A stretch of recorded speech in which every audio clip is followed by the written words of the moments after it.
Bonjour, vous le savez, Orange Bank, c'est fini. Orange Bank n'a jamais été rentable. Orange Bank visait les 2 millions de clients pour 2025, mais Orange Bank a jeté l'éponge bien avant. C'est déjà en pointillé de l'histoire ancienne. La migration des clients est proposée vers Hello Bank, banque en ligne de la BNP Paribas. Mais au-delà de cette fermeture des comptes bancaires Orange Bank, il y a des incidences financières suite à cette fermeture d'Orange Bank. C'est le site Presse Citron qui nous donne des précisions à ce sujet. Tout d'abord, il y a le portefeuille de crédit d'Orange Bank. En effet, Orange Bank a proposé des prêts immobiliers.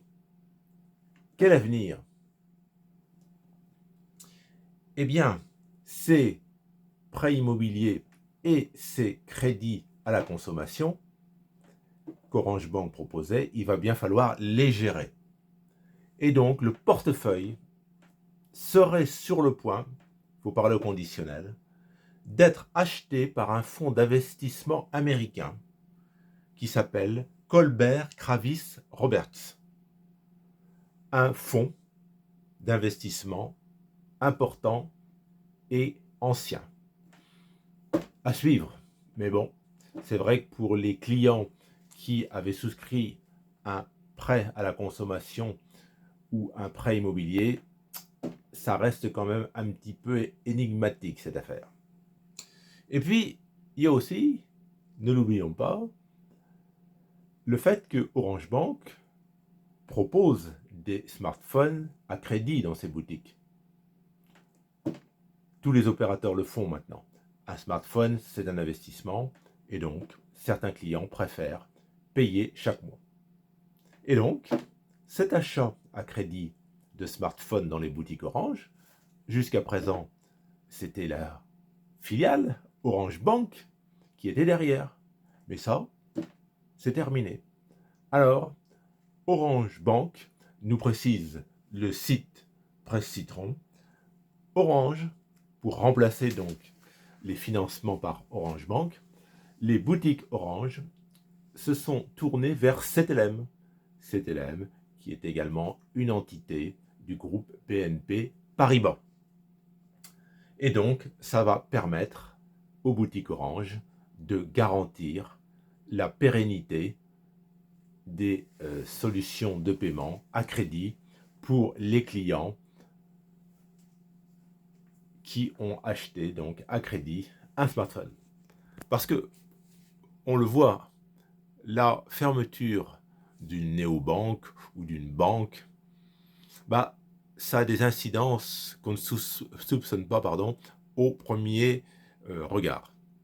Donc, je l'ai dit dans d'autres vidéos, il y a beaucoup d'acteurs dans le monde des banques en ligne, dans le monde des néobanques et des applications bancaires.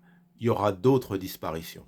Donc, il faut bien faire attention, je dirais, là où on met son compte principal. Quand on a un compte secondaire dans un établissement qui tire le rideau, bon, je dirais, c'est pas vraiment un gros souci. Bon, c'était un compte secondaire. Le compte secondaire, vous pouvez en rouvrir un autre.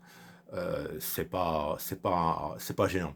Par contre, quand c'est votre compte principal, là, c'est un souci de voir votre établissement bancaire fermé. Voilà. Donc, je ne suis pas conseiller financier, mais je pense que quand on a un compte principal, il faut quand même regarder où on est. Bon, je pense qu'il y a, qu'on le veuille ou non, des leaders. Voilà. Dans la banque en ligne, Boursorama, Fortuneo, Monabank, sont des établissements qui ne vont pas fermer la porte, tirer les rideaux demain. Bon. Après, chacun fait ce qu'il veut. L'offre est diverse. Hein. Il y a des applications bancaires diverses et variées. Bon, moi, à titre personnel, je ne recommande pas pour un compte principal de sortir des leaders de marché. Voilà, c'était une courte vidéo, ce clap de fin d'Orange Bank qui a des incidences financières pour ceux qui ont souscrit des crédits immobiliers, des prêts à la consommation et pour ceux qui ont acheté un smartphone à crédit dans une boutique Orange. Je vous suggère, si cela n'est pas déjà fait, de vous abonner à ma chaîne Libre et Indépendante où j'aborde de nombreux sujets d'actualité. Je vous souhaite une bonne fin de journée. Au revoir.